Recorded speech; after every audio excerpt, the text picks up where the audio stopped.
नमस्कार, आदाब, सत श्री अकाल, जय भीम, जोहार। मेरा नाम है नवीन कुमार।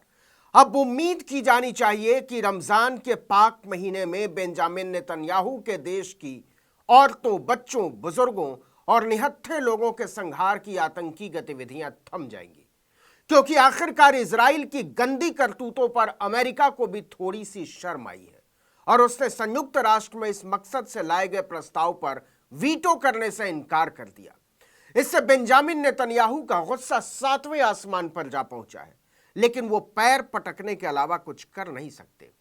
जी हां, इजराइल हमास में 5.5 महीने से जारी जंग के बीच पहली बार गाजा में युद्ध विराम के लिए संयुक्त राष्ट्र सुरक्षा परिषद यानी यूएनएससी में प्रस्ताव पारित हुआ है।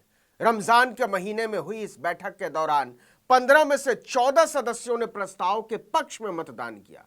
अमेरिका ने वोटिंग से अपने आप को दूर रखा। इसका सीधा मतलब यह है कि उसने इजराइल का साथ देने से इनकार कर दिया। आपको बता दें कि संयुक्त राष्ट्र के प्रस्ताव में बिना शर्त सभी बंधकों की तत्काल रिहाई की मांग की गई है। साथ ही गाजा में मानवीय सहायता पहुंचाने के लिए सभी बाधाओं को हटाने के लिए भी कहा गया है।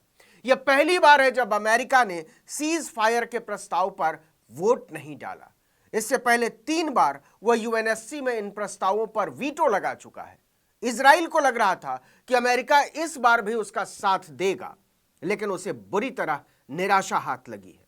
आपको बता दें कि अमेरिका बार बार इजराइल से गाजा पट्टी में बमबारी रोकने की अपील कर रहा था। संयुक्त राष्ट्र सुरक्षा परिषद यानी यूएनएससी में 5 स्थायी मेंबर हैं, बाकी के 10 देश अस्थायी सदस्य होते हैं जो बदलते रहते हैं। 5 स्थायी देश हैं अमेरिका, रूस, ब्रिटेन, फ्रांस और चीन। इन्हीं 5 देशों को वीटो पावर मिला हुआ है। इसका मतलब यह होता है कि अगर इन 5 देशों में से एक भी देश किसी प्रस्ताव का विरोध कर दे तो वो प्रस्ताव पारित नहीं हो सकता, चाहे कितने भी देश उस प्रस्ताव के पक्ष में हो। सुरक्षा परिषद बिना इन 5 देशों की रजामंदी के कोई भी प्रस्ताव पारित या लागू नहीं कर सकता है। इससे पहले गाजा पट्टी में जंग रोकने के लिए लाए गए सभी 3 प्रस्तावों पर अमेरिका ने वीटो कर दिया था। इजराइल हमास जंग रोकने के लिए पहला प्रस्ताव नवंबर 2023 में माल्टा ने पेश किया था। दूसरी बार यूएई ने दिसंबर 2023 में पेश किया और तीसरी बार फरवरी 2024 में उत्तर अफ्रीकी देश अल्जीरिया ने प्रस्ताव पेश किया था।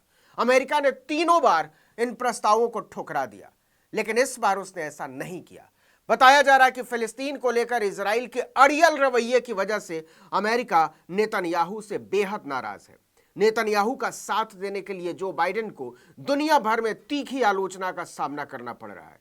यहां तक कि उनके अपने देश अमेरिका में भी लोग सड़कों पर हैं।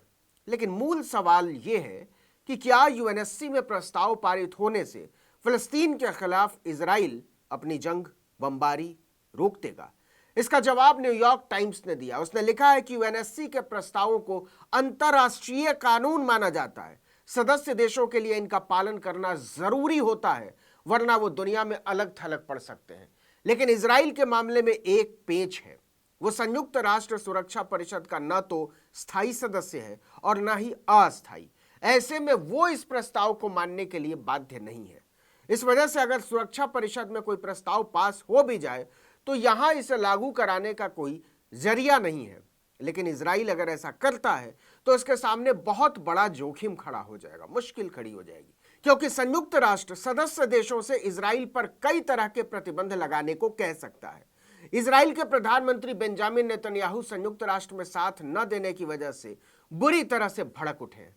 यूएनएससी की वोटिंग से अमेरिका के पीछे हटने पर इजराइल ने नाराजगी जताई है और नेतन्याहू को अमेरिका ने ऐसा सदमा दिया है कि उन्होंने वाशिंगटन की यात्रा पर जाने वाले इजरायली रक्षा मंत्री योव गैलेंट की यात्रा अचानक रद्द कर दी।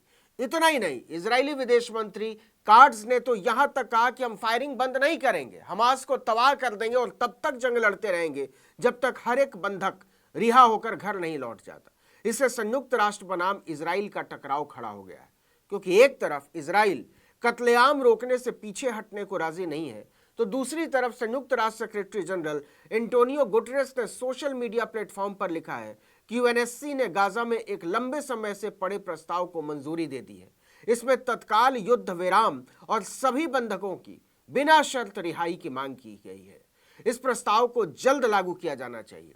आपको याद हो तो 7 अक्टूबर 2023 को इजराइल पर हुए हमलों में हमास करीब 234 लोगों को बंधक बनाकर गजा ले गया था। इसे ऑपरेशन अल अक्सा फ्लड का नाम दिया गया था। हमास के प्रवक्ता गाजी हामिद ने अल जजीरा से कहा था कि यह कार्रवाई उन अरब देशों को हमारा जवाब है जो इजराइल के साथ अपनी नजदीकियां बढ़ा रहे हैं। मीडिया रिपोर्ट्स में दावा किया गया था कि अमेरिका की पहल पर सऊदी अरब इजराइल को देश के तौर पर मान्यता देने वाला है। वहीं हमास के सैन्य कमांडर मोहम्मद दीफ ने कहा था कि यह हमला यरूशलेम में अल अक्सा मस्जिद को इजराइल की तरफ से अपवित्र करने का बदला है, जवाब है। इजरायली पुलिस ने अप्रैल 2023 में अल अक्सा मस्जिद में ग्रेनेड फेंके थे। हमास की कार्रवाई के जवाब में इजराइल की सेना ने फिलिस्तीन के खिलाफ सोर्ड्स ऑफ आयरन ऑपरेशन शुरू किया था, जो अब तक जारी है।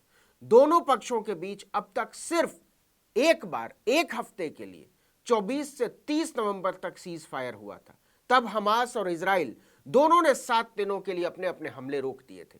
इस दौरान करीब 107 बंधकों को रिहा किया गया था, लेकिन एक हफ्ते की मियाद गुजरने के बाद इजराइल ने फिर से हमले शुरू कर दिए। उम्मीद की जा रही थी कि रमजान का पाक महीना शुरू होने के बाद इजराइल कम से कम ईद तक अपने हमले रोक देगा, लेकिन हमले रोकने की बजाय वो और ज्यादा बर्बर होता चला गया। इससे पूरी दुनिया में अमेरिका की आलोचना शुरू हो गई थी। इस्लामी देशों ने भी अमेरिका पर इसके लिए दबाव बढ़ा दिया कि आप इजराइल को रोकिए। आपको बता दें कि एक अलग देश के तौर पर इजराइल की स्थापना 14 मई 1948 को हुई थी। इससे पहले वहां फलस्तीनी मुसलमानों की जमीनें थीं, लेकिन यहूदी आक्रमणकारियों ने जंग के बाद वहां अपने लोगों को बसाना शुरू कर दिया। 1918 से 1948 तक ब्रिटेन और 1948 से 1967 तक मिस्र के कब्जे में रहने से पहले गाजा ऑटोमन साम्राज्य का हिस्सा हुआ करता था। 1967 में इजराइल ने मिस्र से गाजा पट्टी और जॉर्डन से वेस्ट बैंक छीनकर दोनों पर कब्जा कर लिया था, लेकिन 2005 में इजराइल ने गाजा से अपना नियंत्रण वापस ले लिया और गाजा स्वतंत्र रूप से अपना प्रशासन चलाने लगा। लेकिन अब एक बार फिर से इजराइल गाजा पर कब्जा करता जा रहा है। इस वीडियो में इतना ही, लेकिन अगर आपने आर्टिकल 19 इंडिया को अब तक सब्सक्राइब नहीं किया तो फौरन कीजिए, बेल आइकॉन दबाइए, घंटी जैसी आकृति ज़्यादा से ज़्यादा लोगों तक कहिए, पहुंचाइए। हमारे वीडियो को सब्सक्राइब करने के लिए, हमारे चैनल को सब्सक्राइब करने के लिए, पहुंचाने के लिए ज़्यादा से ज़्यादा लोगों तक। ट्विटर हैंडल आर्टिकल 19_इंडिया और मेरा ट्विटर हैंडल नवीन जर्नलिस्ट। नमस्कार।